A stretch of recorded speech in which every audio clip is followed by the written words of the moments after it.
Games, like all artistic endeavours, tend to fall into one of two categories: those created on an original premise, and those based on or inspired by something else. While most gamers have made up their mind that film games generally come with a really big warning sign, and usually for good reason, that's not to say that games can't draw their inspiration from other mediums. Whether you realise it or not, several of the AAA games available are adaptations or reinterpretations of age-old stories.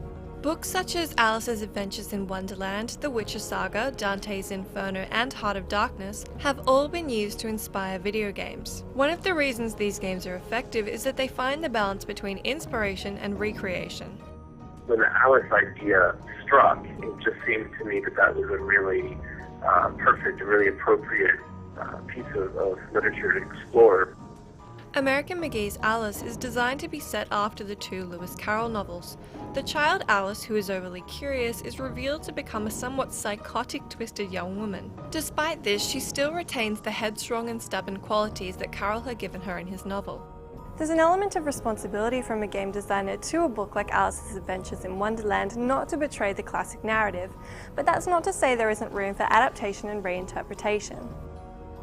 Well, the book, like I said, provides an opportunity to sit down and spend time going through and pulling out elements that you know the fans of that original fiction are going to expect, or that they might appreciate seeing, or that without those things it would feel wrong. I mean, if we went and tried to make an Alice in Wonderland game and didn't include the Cheshire Cat, for instance, that would really stand out to people.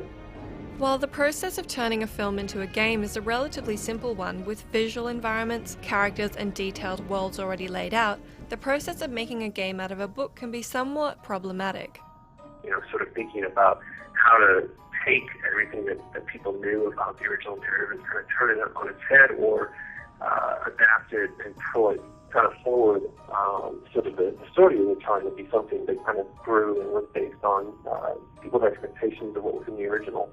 The lack of an existing visual or conceptual interpretation of the characters or world can also be to the game's advantage. An excellent example of this is in The Witcher.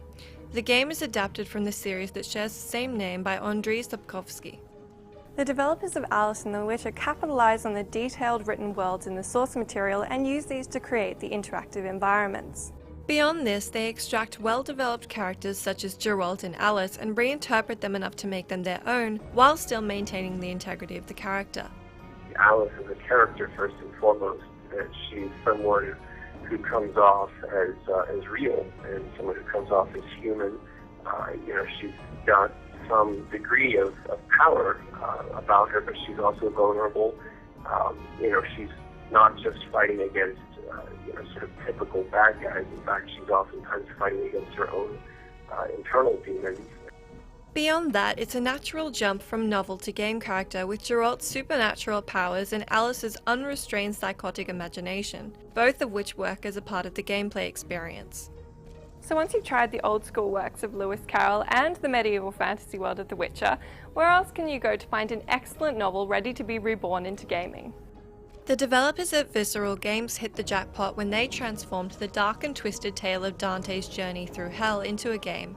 The gritty, disturbing 14th century poem Dante's Inferno was the perfect setting for a game that had the player explore the 9 circles of hell. The world is filled with damned souls and the cries of tortured sinners trapped forever. The game is based around Dante's search for the love of his life, Beatrice, who has been dragged into the depths by Lucifer. Another more recent example of bridging the gap between books and games is the newest installment in the Spec Ops series, Spec Ops: The Line. Jaeger Development has chosen to develop their own storyline that is set apart from the earlier Spec Ops games. It is, however, based on Joseph Conrad's Heart of Darkness, which was popularized by the 1979 film Apocalypse Now. Sort of that framework that he put together that really sort of delves into what it means to be a human being. And sort of the, not shying away from the darker, more mature aspects of that. The player character is Captain Martin Walker, who ventures into post-catastrophic Dubai to seek out US Army Colonel John Conrad. The reference to the author of Heart of Darkness is coupled with the same apocalyptic atmosphere, though this time it is set in Dubai with a modern setting. That sort of desire to delve deeper into what is the soul of man, and the darker aspects of what that means when we make decisions in order to survive as human beings, and then are caused to reflect upon what we've done. That was something that was a thread that went throughout the entire development. There's certainly nothing wrong with a steady stream of games based on original ideas, but it's a testament to the versatility of the medium when game designers can breathe new life into classic literature through engaging interactive play. As any good game designer would agree, there's no right way to find inspiration. I don't know that one is necessarily better than the other. They're just two different ways of coming to the creation process. Books are home to a plethora of interesting and complicated themes with complex characters in thriving worlds. Which of your favourite games are derived from a book, and what would you like to see turned into a game? Let us know in the comments down below.